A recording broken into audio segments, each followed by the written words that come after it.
The winter I was 9, I learned to hate the sound of a school bell at 3 p.m.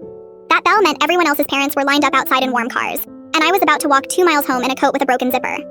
We didn't have a car that year. Mom sold it in October to cover rent after the plant cut her hours, and she worked until 6 anyway, so pickup wasn't happening. I told myself the walk was fine. What wasn't fine was the coat. It was my cousin's old one, boys style, faded green, and the zipper had died somewhere around Thanksgiving. I held it closed with my fist the whole way home, wind cutting through the gap like it had a personal grudge. At school, I got good at hiding it. I'd stuff the coat in my locker before anyone saw and just be cold at recess instead. Cold was invisible, the coat wasn't. Then came the class ski trip fundraiser assembly. Everyone crammed into the gym, and the PTA mom running it asked us to raise our hands if we were signed up. Almost every hand went up. Mine didn't. The girl next to me, Brianna, who came back from every break with a new backpack, looked at me and said, loud enough for the whole row, "Wait, you're not going? Is it because of your hobo coat?" The row laughed. Not the whole gym. Just enough kids that I felt each laugh land somewhere under my ribs. I didn't cry until I got home. Mom found me sitting on the kitchen floor still wearing the coat, fist clenched around the front, like always. When I told her, she didn't say anything for a long moment. Then she got out her sewing box and stayed up that night trying to fix the zipper with pliers and thread. It held for 2 days and broke again. I watched her face when it broke, and that was worse than the laughing. That's when Miss Dorothy entered the picture. She was the crossing guard at the intersection by the gas station. This tiny woman in her 70s who wore the same enormous orange parka every day and called every kid sugar. She'd noticed me walking. She noticed everything. One freezing Tuesday, she stopped me mid-crosswalk and said, "Sugar, hold up."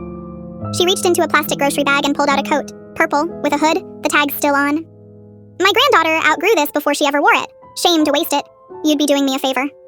I knew, even at 9, that there was no granddaughter shopping trip. The tag said the store 2 towns over. But she said it so plainly, so matter-of-fact, that taking it didn't feel like charity. It felt like helping her out. That was the trick of it. She let me keep my pride and get warm at the same time. I wore that coat for 2 winters. Brianna never said another word about my clothes, mostly because there was nothing left to say. And every single afternoon, Miss Dorothy would hold up her stop sign, wave me across and say, "Looking sharp, sugar," like it was our private joke. Mom eventually got back on days. We got another car. Things slowly unbent themselves the way they sometimes do. We moved across town when I was 12, and I stopped crossing at that intersection. You know how it goes. Kids don't write thank you notes to crossing guards. I always meant to go back. Last spring, 20 years later, my mom mailed me a clipping from the hometown paper. Miss Dorothy had passed at 91. The article said she'd worked that corner for 34 years, but it was the next paragraph that took my legs out from under me. Her pastor was quoted saying that for decades, Miss Dorothy kept a running list of kids on her route who looked cold. And every fall, she'd spend part of her fixed income at the outlet store buying coats, hats, and gloves in different sizes.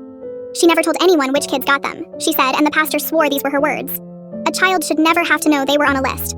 I sat in my kitchen holding that newspaper and sobbed like I was 9 again. I have a daughter now. She's 4. Last week I bought her winter coat, and on the way out of the store, I bought a second one, a size bigger, and dropped it in the school's donation bin with the tag still on. No note, no name. Because somewhere out there is a kid holding their coat closed with their fist, and they don't need to know they're on a list. They just need to be warm.